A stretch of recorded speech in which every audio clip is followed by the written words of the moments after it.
Michael Jackson isn't really dead, or black for that matter. It was only his surrogate that was killed. This is Movie Night.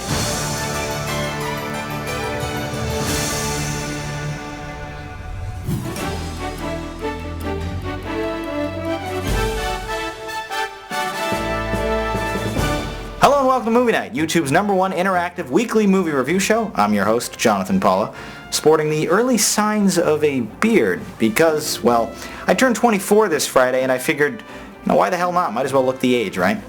Speaking of people changing their appearances, let's jump right into our first film of the evening, Surrogates.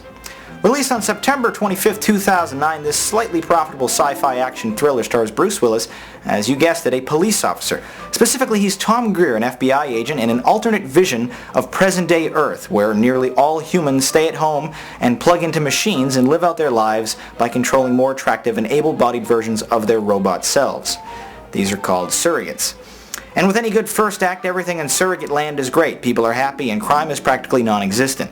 Things get interesting though once an unknown killer starts murdering surrogates with a highly classified weapon that also kills the fat ugly people on the controlling end of the robots. With a sort of been there done that premise, I feared the worst for Surrogates, but beginning with a really terrific and encompassing opening montage that explains the history of surrogacy, I was actually rather impressed with most of this movie. Willis doesn't really blow anybody away with his performance in this film, and the supporting cast is just as forgettable and bland, except for a tech slob named Bobby portrayed by Devin Ratray.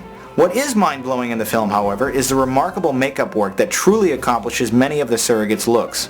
Bruce Willis, now in his mid-50s, might look creepy with his blonde hair in the film, but he is easily able to pass for 30 in surrogate mode.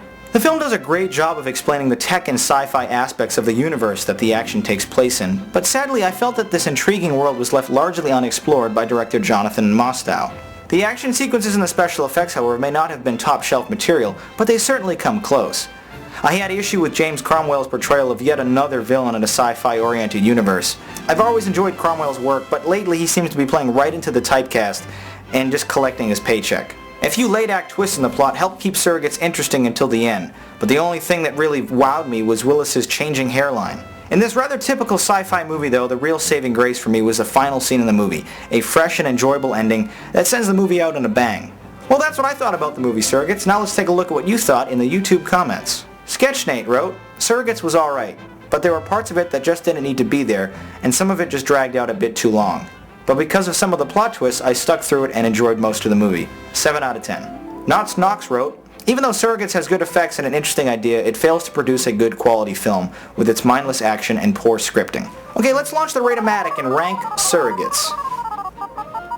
Okay, a good, cool split. While I enjoyed this movie's action and plot twists, I found the acting and writing to be a bit stale. I rated it a 6.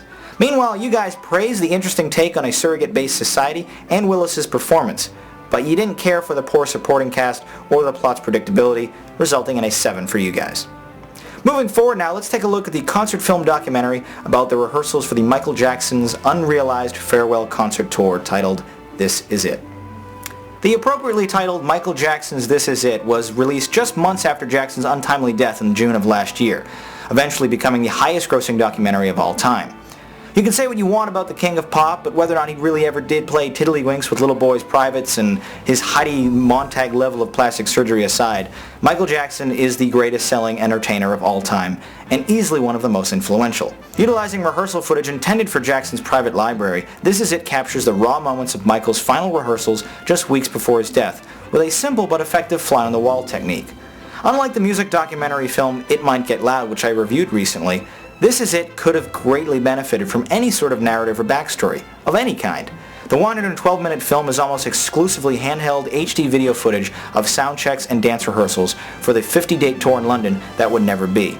In fact, Michael's death is never actually mentioned in the film, nor is any of his history as a musician, or his history being the center of the tabloid-centric media. Failing to acknowledge Michael's death is a true misstep in my opinion, but realistically, since there's not a single person viewing this movie that isn't aware of that, the film is still an emotionally surreal look at Michael's music. The set list of songs performed in this documentary are top-notch, containing all of MJ's classic hits, even including some from his Jackson 5 days. Whether we're watching multiple different takes of his near-finished rehearsals of Smooth Criminal, or a single soundcheck-only version of Billie Jean, Michael Jackson and director Kenny Ortega really deliver the goods here, giving viewers an extraordinary opportunity to see the magic of Michael Jackson's stage show that will never be seen. Exhibiting Michael's energy, passion, and dedication, the most intriguing aspects of this film are between the songs, when we get a rare glimpse at Michael interacting with his stage crew, audibling for changes in the choreography, or assuring the band's mistakes are forgiven as he assures them this is what rehearsals are for. Although few, these scenes provide us with a true sense of what it was like to know the perfectionist and visionary mind that Michael was. Also, we're treated to some behind-the-scenes footage of the impressive video roll-in segments that would have been shown during the concert behind Michael on stage. Of particular note is the immensely gratifying new footage shot for the song Thriller. Sadly though, much of the film is just a very basic 3 or 2 camera coverage of just a few people on stage with Michael, after intercutting with letterbox standard definition footage that can be quite distracting at times. As incredible as Michael and his music was, and as rewarding of a movie that this is to all of his fans, I honestly felt angry and upset while watching this film. Even in this incomplete form, the This Is It concert represented an epic and inspiring swan song for Michael, and knowing that all of his hard work and passion would be for naught is a depressing and upsetting thought for any true fans of his music. In a world without the king of pop though, this basic but deeply emotional documentary will have to do. Okay, so that's what I thought about This Is It. Now let's see what you had to say in the YouTube comments. Rise of the Nerd wrote, "This is it, an amazing insight on one of the most influential and talented musicians who ever lived. It was like being backstage with Michael." Sonic Mage wrote, "This Is It really showcased the talents of Michael Jackson and how integrated he was in everything about his concerts. This shows a side of Michael that almost nobody saw. 8 out of 10. Okay, now let's fire up the Rate-O-Matic and rank Michael Jackson's This Is It. A 7-9 split. As a fan of his music, This Is It was a very enjoyable and rewarding film, but I was disheartened that not more was done to honor Michael's memory. The film seemingly almost rushed to theaters after his death. I give it a cool. You folks, on the other hand, voted overwhelmingly in favor of the film, many thankful for the opportunity to get a glimpse at a Michael Jackson concert, and you guys rated it an awesome. Okay, now let's review Hollywood's latest releases with some tweet critiques. Goodish Poems tweeted, "When in Rome was an okay movie, very funny but kinda predictable, 8 out of 10. Reistmid tweeted, "Legion. I went into the movie expecting a lot, but came out slightly disappointed. Personally, it was more of a comedy, 7 out of 10. Remember, if you're going to the movies this weekend, make sure to tweet about it when you get out of the theater."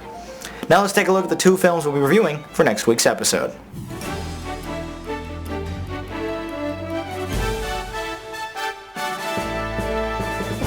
Zombieland is a zombie comedy film starring Woody Harrelson released last October to very positive reviews. It's new on DVD this week. And for the second film of next week, I asked my Twitter followers what I should rate. Someone responded by the name of Ray WJ, and he told me I should check out the movie City of God. I've actually never heard of this movie, but after looking into it, it's apparently number 17 on IMDb's top 250 movies of all time, so I'm sure it's a great film. Well, I hope you get a chance to buy, rent, or download the movies before next week's episode, and until then, my name is Jonathan Paula. Thanks for watching Movie Night.